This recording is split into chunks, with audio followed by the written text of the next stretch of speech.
addition to what Mini said, probably, because I had so much, those 30 minutes on my mind, I missed a couple of things which I wanted to say. One of them was, why do you require an act? Even within the academicians or women's rights lawyers or activists, we kept on having these discussions because Vishakha was there for 16 years, and people said, when you have the Supreme Court guidelines, why do you require a law? It is a law. It is a law which is made by the court. But we still kept feeling that we need to have a law because of so many complexities which arise, which arose because of non-compliance to Vishakha. One, because there were guidelines, there were many grey areas. What happened if people did not comply to Vishakha? What was the procedure to be followed by the inquiry committees? Inquiries were kept pending for years. What happened if the employer did not act on the recommendations given by the complaints committee? So there were several issues or several grey areas which the guidelines did not address, and of course the gross non-implementation. Another thing was, if you look at the Vishakha judgment, the Supreme Court says that we require a law on sexual harassment, and the judges have said that this will be enforceable till a suitable legislation is passed by the parliament. So the fact that the Supreme Court judges have themselves said that a law is required, I think is enough for us to understand that a law is actually required. Okay. The new law which has come, it has been enacted now, but would it also apply to the cases which are pending in the court where actually the charges haven't been framed for almost 6 years? Charges have been framed. Is this a criminal complaint? Yes, it's a criminal complaint. So the charges have, so you've got, it's under the 354 and 509. Yes. So then it will continue as the act. It will not have an retrospective, because it's a criminal provision. It's a penal provision. So you will have your, and it's not a bad thing. It's not as if sexual harassment was not covered. See, even before Vishakha or even before this, sexual harassment was there. Women were complaining. The same penal provisions were used. So it is just a question of what your case is about is, this is what the time period is taking for all the cases. So for sexual harassment, or now today, just because there is an editor and a judge, it doesn't mean that the system has changed. So what the rest of the people are going to use, that same systems we are using. So the way evidence is taken, the kind of courts we have, that system remains. So any criminal matter is taking that amount of time, and it takes you to desperately follow up, which is true of any other case. Basically, you're saying the criminal amendment will apply only prospectively, not apply retrospectively. And second thing is, even on the civil side, would the new act apply to the employer to the complainant? So you didn't have a, see, I can't go into each and every fact because I don't know your facts. I want to answer this. Yeah. If you look at the Sexual Harassment 2013 Act, which Mini spoke about, it is an extension of Vishakha. It is not something different. So even Vishakha says that the employer needs to comply with it. So this whole thing of non-compliance, which is a major issue, holds good in both. The only difference is that in the act you have things, the section 26 says 1, 2, 3, 4, these are the penalties which will be given. But Vishakha also talks about that it is enforceable in law, it should be strictly enforced. So envisaging that if there is non-compliance, it is a contempt of the guideline given by the Supreme Court. I'm from a public organization, and I have been a victim, and also my students, or I have been part of the certain committees and all that. So what I have seen is there is an internal committee which is functioning very aggressively, enthusiastically. There are a lot of lower institutional and higher institutional, all those reports. But the head of the institution, when the report of goes as whatever is the punishment, is scaled down or not followed to that level or changed or nothing acted. So with the new law, what is the highest level of punishment these committees can give? Because we felt like teethless lions, like you work and then nothing is. There is a whole lot of penalties. There's termination. If the service rules are there, so you're in the government, so you have your service rules. So the penalties which are there in the service rules for other misconducts will apply. Over and above, you have compensation. The committee can recommend that he compensates the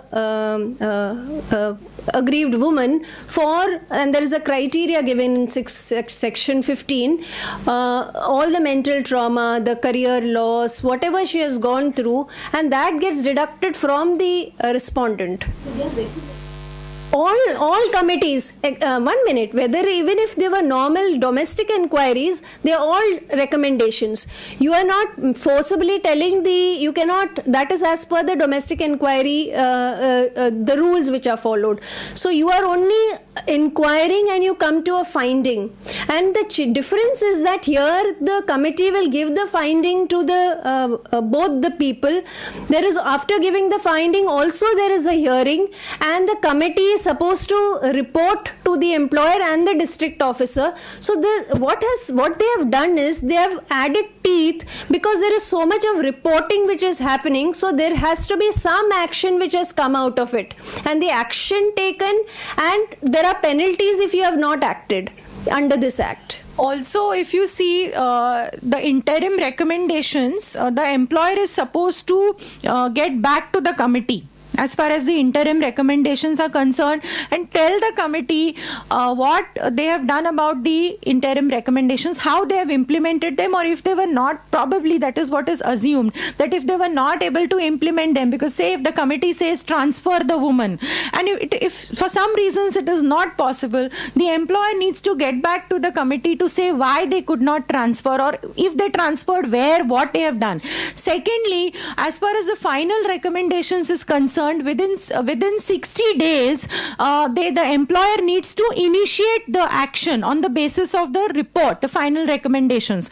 So both interim and final recommendations, you can see that the employer is made accountable to the committee, because being a member of so many committees, it has been my experience that we don't know what happens after the report is given, whether the employer agrees with it, does not agree, what happened, we don't know. So now the committee, see, the employer may not get back, but at least the committee can hold on to this law and pursue with the employer what is happening to my report, what is happening to my interim recommendations. Excuse me. This question is addressed to Ms. Beena Mathew.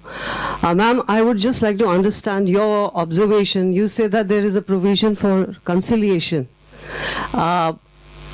In a context, if a woman makes a charge of grievous injury or whatever it is very deleterious, do you expect her to retract her statement and say all is fine under the weather? I'm sorry, conciliation does not mean retraction. No, conciliation is that you come to terms that, I'll explain. Violating... Actually, I'll tell you why this provision has come. It's a tricky situation. Many people are uncomfortable with it. But it came because from the various experiences of sexual harassment, where some women or many women said that, look, this has happened. I want an acknowledgement, because she's made out to be a liar. So I want an acknowledgement that this has happened, and I am willing for an apology. Can you clarify? It is a funny thing. You are taking the complaint from the other institute, or your institute has no complaint committee, or your institute has no exceptional. Why? Please give the answer. No, I don't think I have to answer for Supreme Court, because I am not part of Supreme Court. What I will answer, I will answer one part of it, which I would like to. One is that what you hear now, oh, you know, we are not going to employ women. You know, these women is going to be a problem. It's going to be difficult to talk to women. These are the kind of loose statements which are made. But you know what? That actually, you have to understand it for what it is. It is a backlash against a climate of silence which is now opening up. See, there is a change. No doubt, because of the lots of work which has gone in, there are studies. But what this gang rape of the young girl did was, it opened out a huge sort of groundswell of emotions among both men and women, and especially the young. So there is tremendous change and support of both men and women to the whole idea that yes, we need safe work environments, we need safety, and both the young of today believe that strongly. And I believe that this change has come, and this is not something that, even if there's a backlash against women, which is not something that is unexpected. Anytime there is a change, anytime there is a questioning of status quo, you can expect a backlash. But how long can this backlash last? Can they stop women from entering the workforce? Will they stop the change that has happened to both the young today, what is happening among the young people? At the protest, what were they screaming about? Both the young, the girls and the boys who were there, they were at the forefront.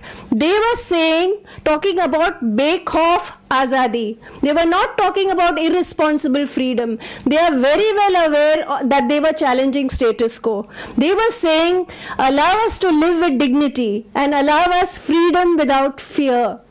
And when that happens, and why do you think that today we are even at this meeting like this? It is simply because somebody got arrested.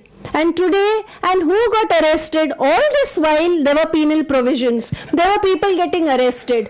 Yes, but today somebody from a certain class of people have got arrested.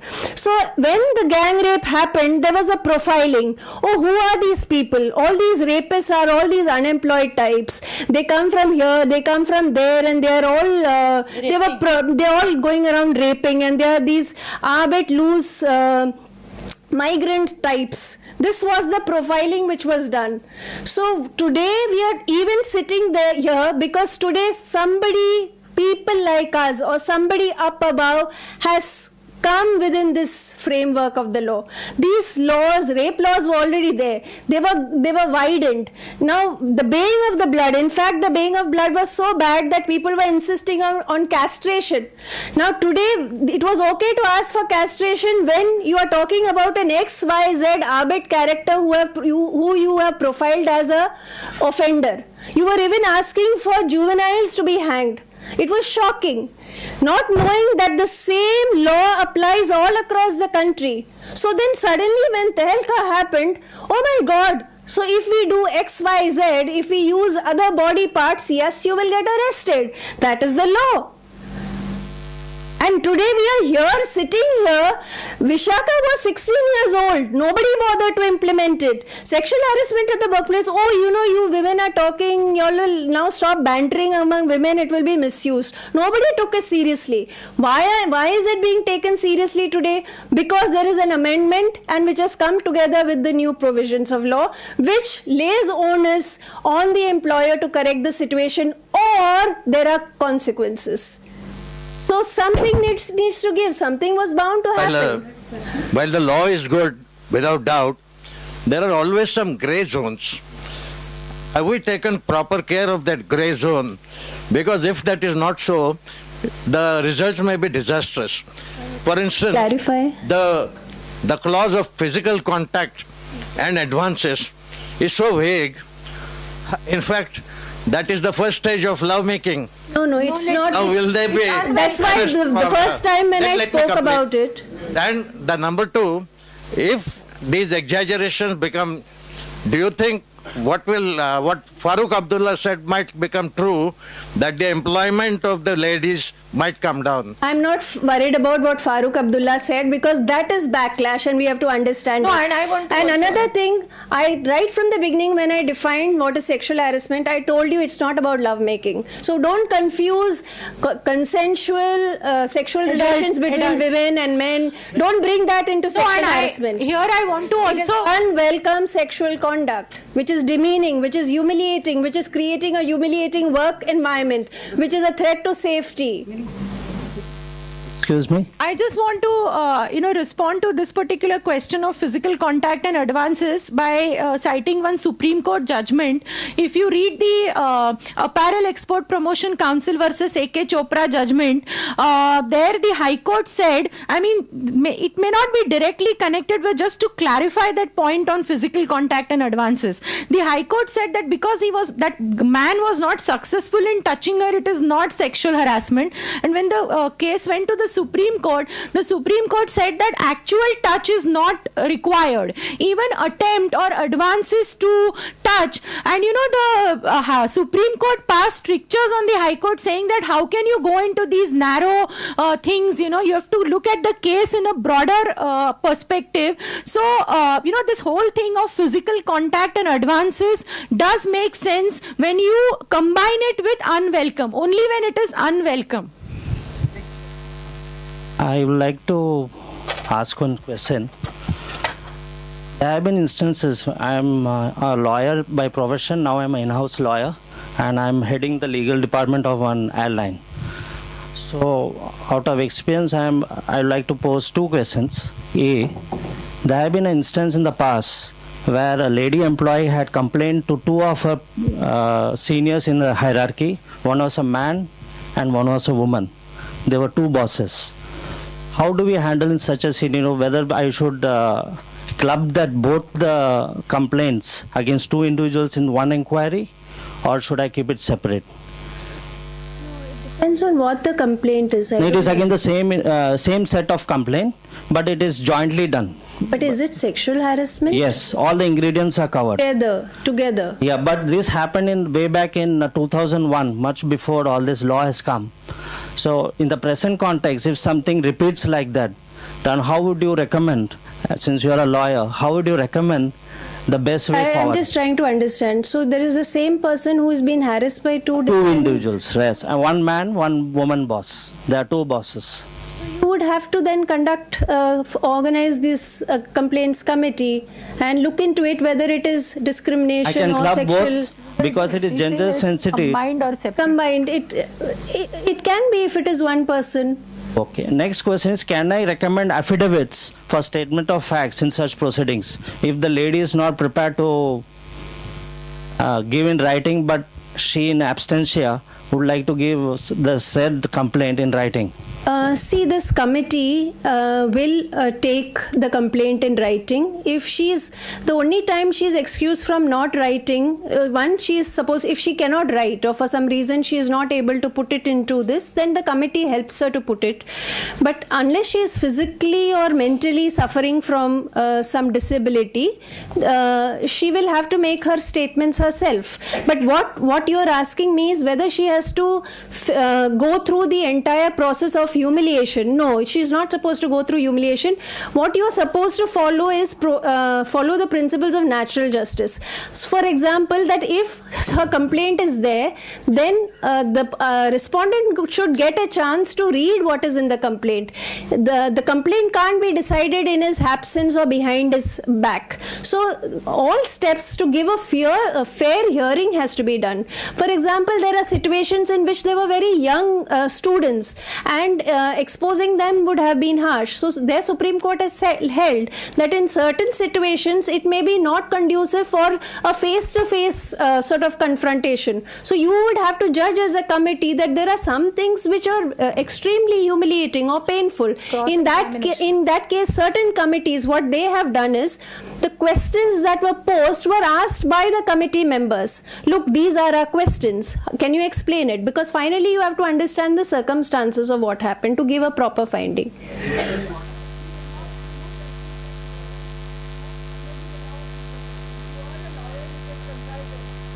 May I ask a question, sir?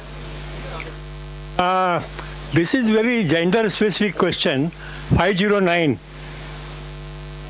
In one of the seminar of cooperative societies, one Mr. Agarwal advocate suggested that if the committee members are not listening, you should use 509. Now, if a lady secretary is there and she comes and starts abusing a senior citizen like me, now is that law to be made as gender specific so they don't use this? In my case, what happened is that I had to ask some witness before they came to use this, because I preempted the lady said that I will see that you are behind the bars within 15 minutes. I can just say briefly, probably what you are trying to address is the whole issue of misuse. No. Let me tell you something. If the woman registers under any of the criminal law amendment sections, whatever, which are there for sexual abuse or sexual violence, and if she has also verbally abused a man or physically abused a man, the man can go under the general sections of the IPC, not the criminal law. But if I am a woman and I beat up somebody, I will be also behind the bars, because there are many other sections which allow that. Which allow him to file a case against me. No, but actually you have answered the question yourself. What you have said is that yes, there was somebody with me who said that this did not happen. It will be the same for any allegation. My question is there any provision in the Act addressing that if the aggrieved woman is not satisfied with the judgment of ICC? There are appeal provisions. What is the immediate authority in that case? Before the committee itself.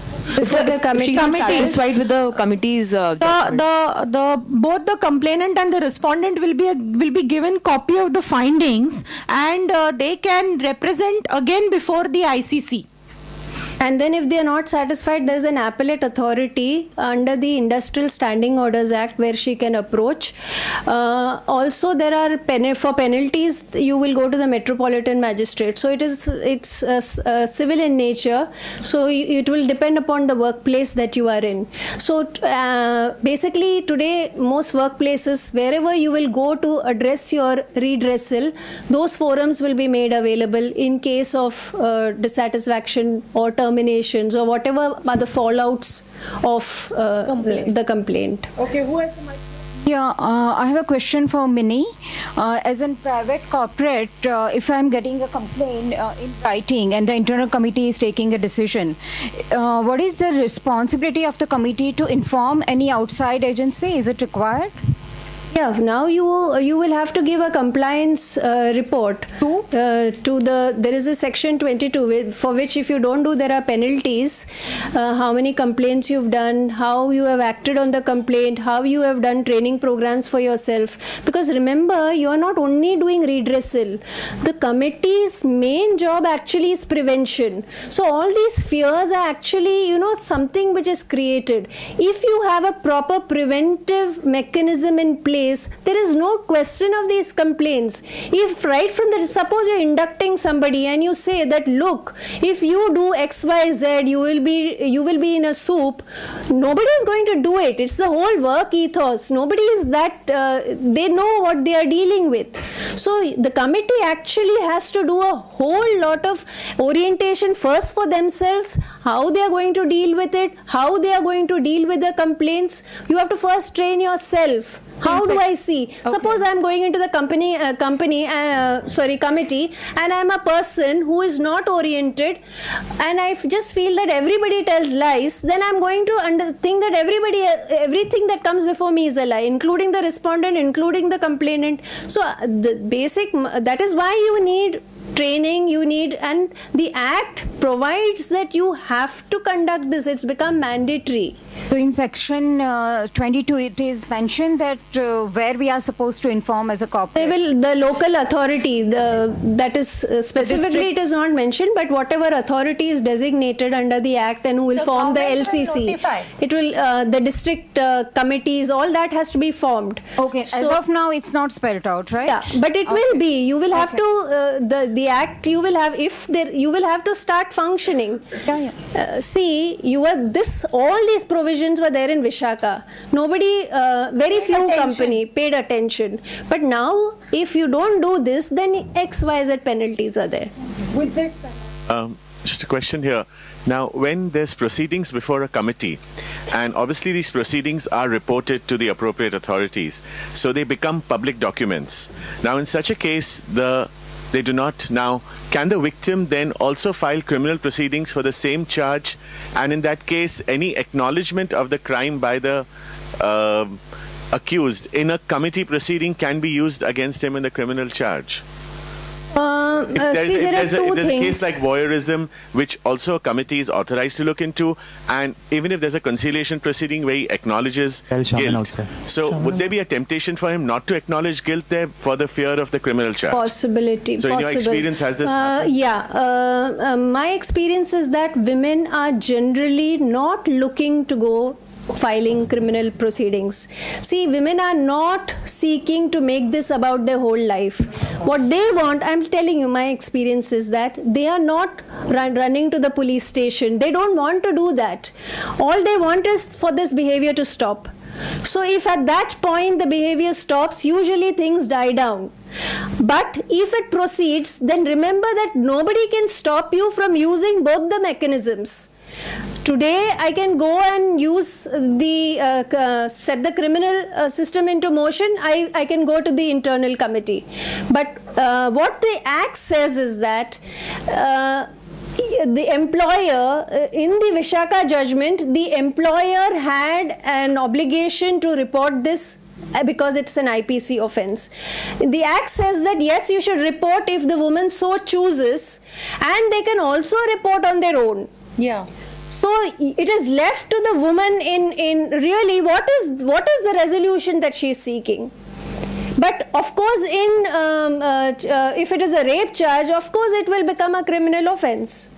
So it depends actually on the nature, on how it is handled right at the initial stages. It blows up badly when it is actually sabotage, when there are attempts to sabotage. The minute there are attempts to sabotage, then it escalates into other things. So today in the duties of the employer, what are they saying? That they can approach the police if the woman so wishes. And also there is this thing on cause to initiate action. So the employer is supposed to... also that is why you saw that in the Tehelka case, the managing editor was targeted for not informing the police, because people said that in spite of the fact that she knew that the nature of harassment was quite serious, or it was physical, it was sexual assault, why did she not report to police, and why did she, ask him to give an apology and things like that? So, who? No, the employer? Who? Oh, no, Shoma Chandra. According to me, I have a different take on it. I feel that the woman had initially, she didn't go to the police. See, all the facts are not in the public domain. She wanted an ICC. She wanted a resolution. And that is what we see every time. It is not as if she wants to make this about her whole life. She wants that the behavior should have been acknowledged, stopped. But the minute the victim shaming starts, then the problem starts. First of all, end this session with a big hand to both our speakers for a wonderful presentation.